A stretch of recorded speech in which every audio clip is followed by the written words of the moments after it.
Psychology suggests that people who have few or no friends are often deeply misunderstood. They are not broken, antisocial, or failing at the basic rules of human connection. Instead, their brains simply operate in a way that makes typical social life exhausting. Surface-level interactions feel draining, shallow, or emotionally unnecessary for their nervous system. Long stretches without friends often have real psychological roots, not personal shortcomings. Your mind may value depth, clarity, and peace more than constant social stimulation. And if you have walked through life with few friendships, there are reasons behind it. Your traits are not flaws. They are uncommon patterns that shape how you connect. Before you blame yourself, consider what your mind may be quietly protecting. First, you have zero tolerance for fake people. If you have few or no friends, you likely cannot tolerate fake personalities anymore. People who gossip, manipulate, or wear social masks feel instantly exhausting to you. As self-awareness rises, your tolerance for surface-level or dishonest behavior drops sharply. You would rather sit alone in silence than endure conversations that feel performative. Most social circles contain people who smile politely while hiding their true intentions. Your brain notices these inconsistencies immediately and protects you from emotional noise. You sense manipulation, hidden motives, and subtle dishonesty long before others notice. This is not antisocial behavior, it is your nervous system guarding your inner peace. You keep your circles small because your well-being matters more than social performance. And for you, authenticity is not optional. It is the foundation of real connection. Second, you prefer depth over quantity.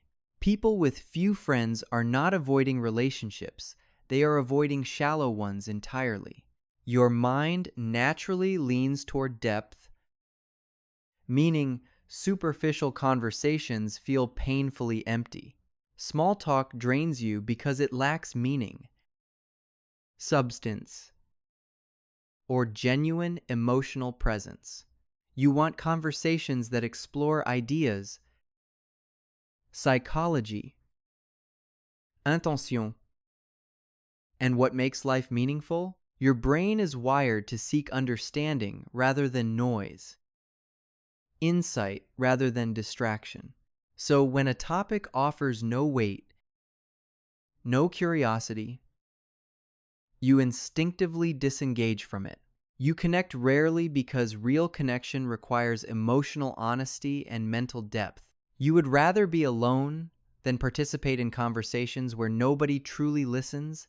You stay solitary until someone appears who matches your clarity and inner depth. This is not isolation. It is your commitment to relationships that actually nourish you. Third, your brain needs longer recovery after social interaction. Some people naturally have a more sensitive nervous system, and you may be one of them. Social situations drain your energy faster because your brain processes more information simultaneously.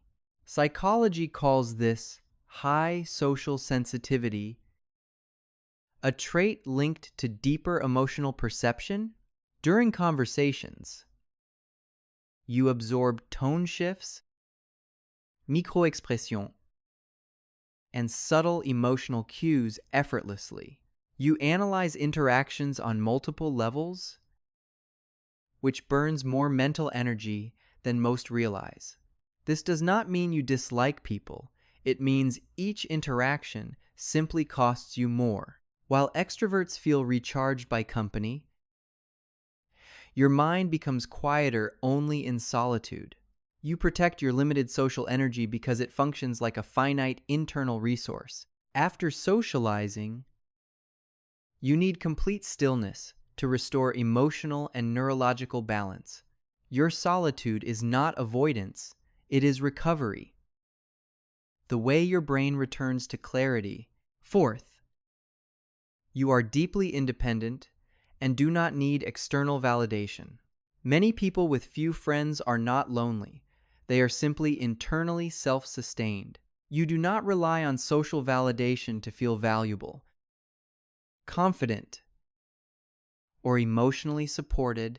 Psychology calls this low social dependency, a rare trait linked to inner stability.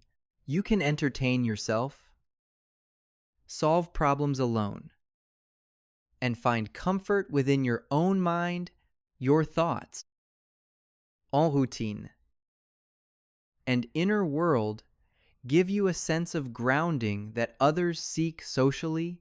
This independence may look distant to people who depend heavily on external stimulation, but for you, solitude is not emptiness. It is a space where you function at your best. Your standards for friendship are high because you protect your emotional environment carefully.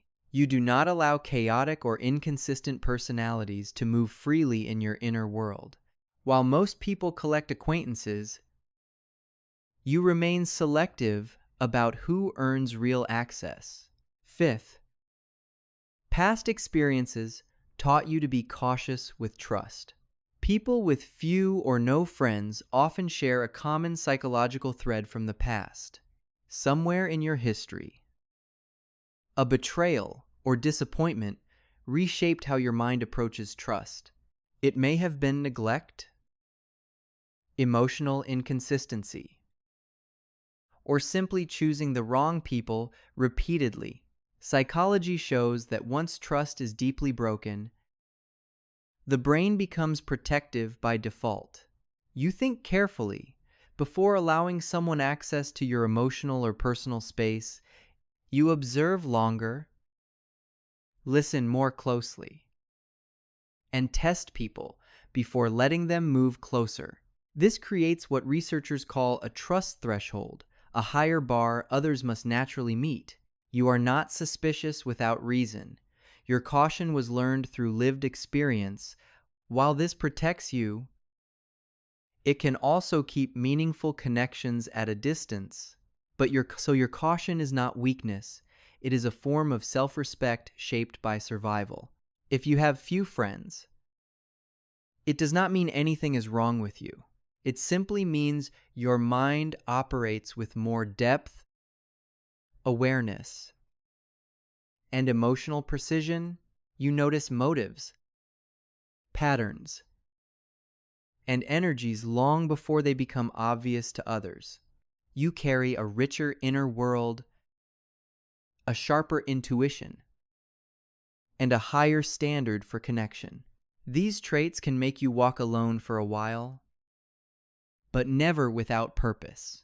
Sometimes the strongest minds travel quietly until they find people who feel genuine. Your solitude is not a flaw. It is the landscape where your clarity grows. Do not rush to change who you are. Understand the architecture of your inner world.